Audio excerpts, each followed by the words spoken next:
Have you ever walked into a room and instantly felt the energy was heavy? Your intuition already saw what your eyes couldn't. What if I told you that this quiet alarm in your body is more trustworthy than most of the explanations you cling to? Listen closely. Intuition detects negative energy the mind can't see.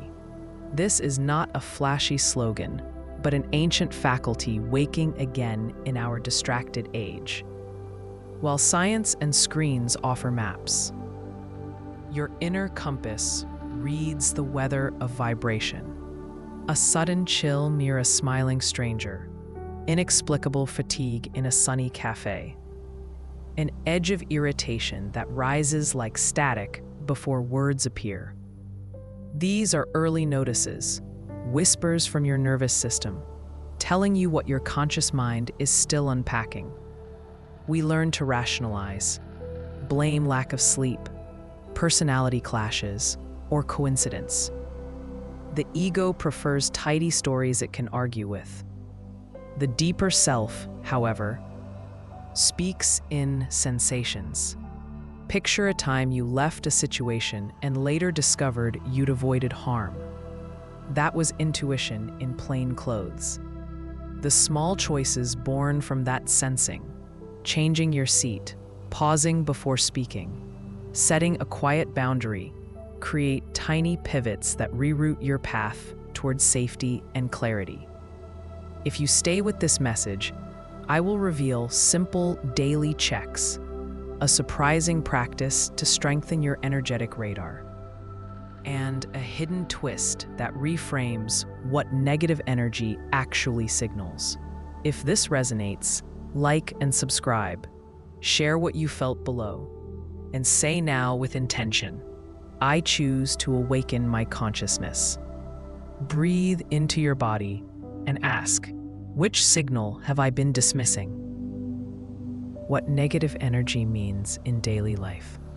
Negative energy is an invisible climate that settles into moments, causing ordinary spaces and interactions to feel heavy, tight, or drained.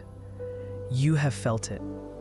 The sudden drop in warmth when you enter a room, the inexplicable fatigue after a conversation, the way laughter thins and words become sharp. In everyday life, negative energy is not a ghost story. It is a real pattern of force and meaning, a record of unresolved emotions, tension and intention that colors the present like a lens. Think of it as weather rather than character. A room can be sunny or stormy because of what happened there yesterday, last week, or over years. A relationship carries its own barometer. Repeated arguments, unspoken hurts, or suppressed shame create low-pressure systems that attract further discomfort. Objects, too, hold memory. The heavy couch where couples fought, the hallway where someone constantly rushed through. These places keep a subtle imprint that your body can tune into. The modern world layers another dimension. Screens, news cycles, and the frenetic rhythm of life amplify and transmit vibration so that a walk through city streets can feel like walking through tangled wires of collective mood. Science will quietly agree. Your nervous system is wired to detect threat and preference before your rational mind names it. But the spiritual truth stretches this further. Energy is information shaped by thought, intention, and feeling. The twist is that negative is not always malicious. Often it is a message, a stalled emotion seeking movement. Grief that wasn't allowed to breathe becomes a heaviness. Fear left unspoken becomes tension in the throat. Loneliness turns rooms icy. Seeing negative energy as a messenger rather than an enemy changes how you respond. Instead of shrinking away or fighting, you learn to listen, to read the tones beneath behavior and environment. In daily life, This awareness changes small choices: where you decide to rest, whom you bring into intimate spaces, how long you linger in an argument, whether you accept or decline an invitation. It teaches discernment, not paranoia, so you can conserve your light and offer healing when it is wise. You begin to notice patterns. Certain people consistently deplete you. Particular news cycles leave you hollow. Certain corners of your home call for clearing or tenderness. You also begin to see your own charge. Sometimes you carry a low hum because you are tired or grieving, and that can be mistaken for someone else's shadow. When you learn to read these energetic temperatures, life becomes less about surprising attacks and more about gentle navigation. What does your body report first? A coolness along your skin, a sudden fatigue, a prickling behind the eyes, a flare of irritability. Early intuition signs: chills, fatigue, sudden irritation. A quick, cool ripple moves through your spine, barely a whisper, and you know, before thought arrives, that something is off. These small bodily alarms are the first language of your energetic radar. A chill down the neck when you meet someone, a sudden, inexplicable fog of fatigue in a room that moments ago felt fine, a tiny flare of irritation that surfaces without a clear trigger. These are not random annoyances. They are signals, subtle and precise, sent by a deeper layer of awareness that reads tone, density, and intention before your story-making mind finishes its first sentence. Imagine intuition as a finely tuned instrument beneath your skin. It listens to rhythms, heartbeats, breath patterns, electromagnetic pulses, and even the way another person's gaze settles on you. Chills often arrive when a frequency shifts, a tense word, a clenched thought, an unspoken agenda. Fatigue shows up when the energy in a space requires more life force to maintain connection. Your body conserves, dims, and asks you to notice. Sudden irritation is a protective flare, friction between your boundaries and someone else's unresolved charge. It shouts, "This is not for you." Here's the twist. The signal is neutral. Your interpretation is not. A chill can be a warning about danger, or it can be the echo of someone else's coldness landing on your nervous system. Fatigue might indicate external, draining energy, or it might reveal an internal threshold you're ready to honor. Irritation could point to another shadow or to a tender edge inside you that wants care. Learning to read these signs requires gentle investigation, not immediate judgment. Practice the art of naming. When a sensation arises, pause and ask silently, "Where in me is this?" Notice its texture. Is it tight, heavy, buzzing? Ask, "Is this mine, or is it arriving?" Breathe into the area. Often, simply naming softens the charge and shows whether the feeling disperses, external, or deepens, internal. Keep a quiet journal of moments, time, place, people present, and the physical clue. Patterns become maps. Science now points to the body as a first responder. Our nervous system encodes social and environmental cues before the frontal cortex formats them into language. Mystics have said the same for millennia. Both truths invite the same practice, listening with kind attention.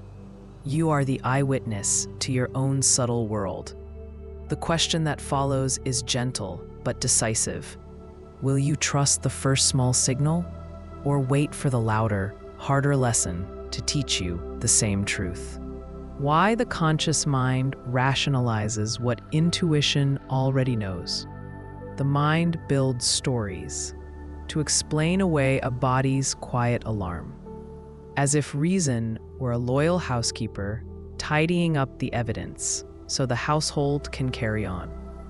You feel a tightness behind your breastbone, a chill along your skin, a sudden shrinking of trust.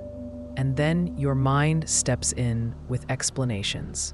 They're just having a bad day. It's probably nothing.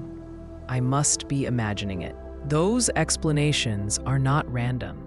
They are survival strategies dressed as logic.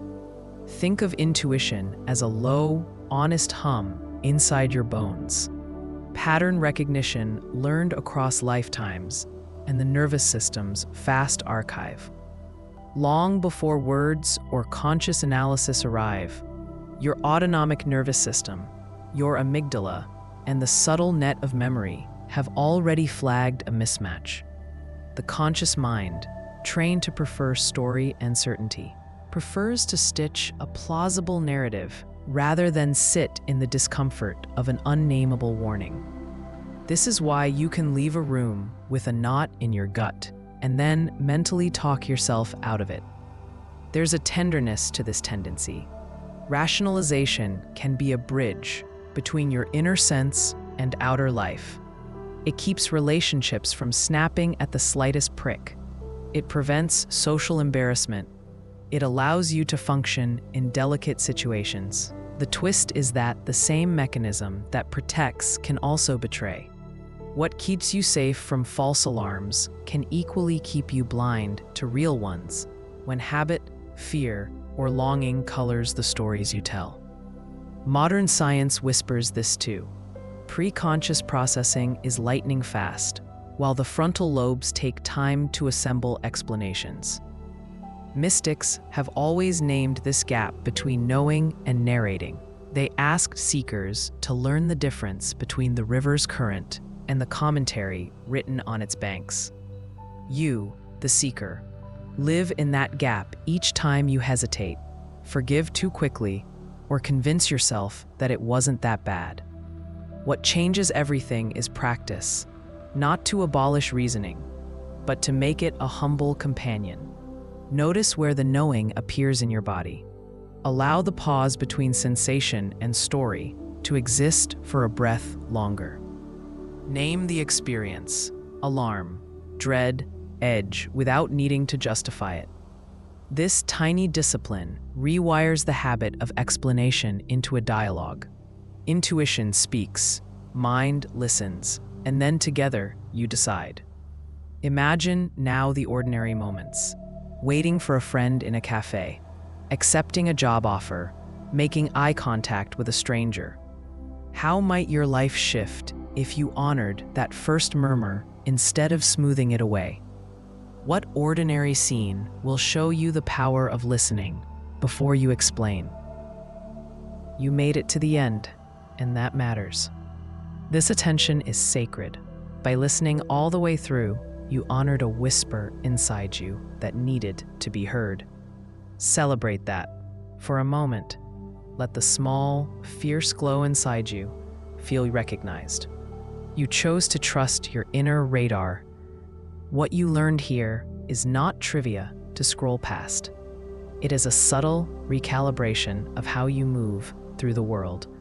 Every time you pause and notice a chill along your spine, every moment you allow a sudden irritation to be a messenger instead of a judgment, you are strengthening an unseen muscle. That muscle is your truth-sensing presence. It will not fail you if you care for it with tenderness, curiosity, and steady practice. You are not alone in this. There is a thread that ties us, a quiet band of seekers learning to read atmospheric shifts of the heart. Share what you felt. Drop a yes in the comments if this message landed in your body. Tell us one moment you recognized a heavy energy before your mind could explain it. Those stories are the map others will use. Tell us what truth you want to uncover next, and we will meet there together. If you resonated, consider becoming part of this community. Subscribe, like, and share this with someone who needs permission to listen inward. The more we gather, the clearer the signal becomes. Collective attention amplifies personal awakening. You are not just a viewer. You are a living node in a house of light and recognition.